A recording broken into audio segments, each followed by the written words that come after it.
ଟାଙ୍ଗର ତଳିରେ ମନମୋହୁଛି ମହାମନ୍ତ୍ରର ଅଖଣ୍ଡ ନାମଯଜ୍ଞ।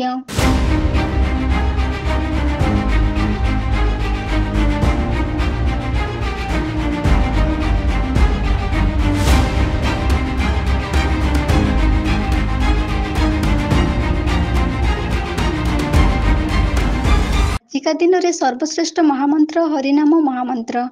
ଏହି ମହାମନ୍ତ୍ର ଗାନ କଲେ ଯେତିକି ପୁଣ୍ୟ ମିଳିଥାଏ, ଶ୍ରବଣ କଲେ ମଧ୍ୟ ସେତିକି ପୁଣ୍ୟ ମିଳିଥାଏ। ସେଥିପାଇଁ ଲୋକମାନେ ଯେଉଁଠି ହରିନାମ ହେଉଥାଉ ନା କାହିଁକି ସେଠାରେ ଜନସମୁଦ୍ରର ସୁଅ ଛୁଟିଥାଏ। ନୀରବ ଚିତ୍ତରେ ଏକାଗ୍ର ମନରେ ହରିନାମ ଅମୃତକୁ ପାନ କରୁଥାନ୍ତି।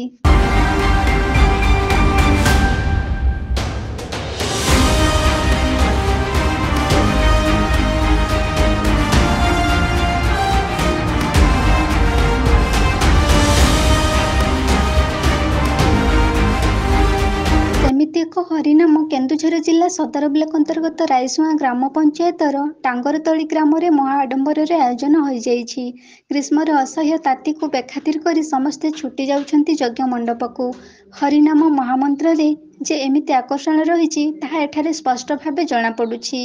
ହରିନାମର ଧ୍ୱନି ଯେତେ ଦୂର ପର୍ଯ୍ୟନ୍ତ ପ୍ରକମ୍ପିତ ହୁଏ, ସେ ଅଞ୍ଚଳରେ ଏକ ଆଧ୍ୟାତ୍ମିକତାର ବାତାବରଣ ସହିତ ଶାନ୍ତ ପରିବେଶ ସୃଷ୍ଟି ହୋଇଯାଏ।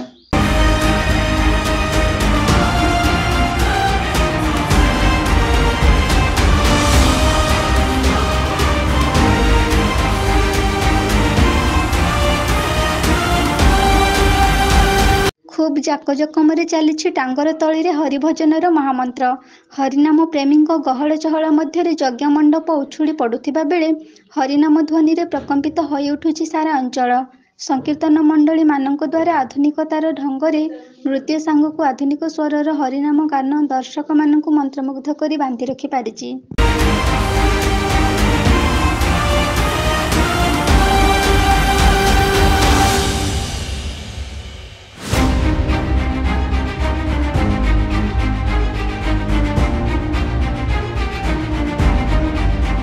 ଟାଙ୍ଗରତଳି ସଂକୀର୍ତ୍ତନ କମିଟି ଦ୍ୱାରା ଆୟୋଜନ ହୋଇଥିବା ନାମଯଜ୍ଞର ଏକ ସ୍ୱତନ୍ତ୍ରତା ରହିଛି।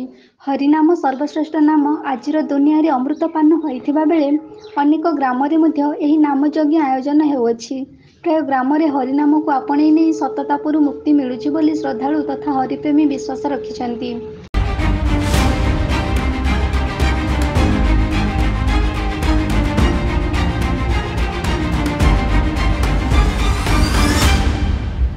କେନ୍ଦୁଝରରୁ ବାସୁଦେବ ସିଂଙ୍କ ସହିତ ଦେବାନନ୍ଦ ମହାନ୍ତଙ୍କ ରିପୋର୍ଟ, এবি ନ୍ୟୁଜ୍।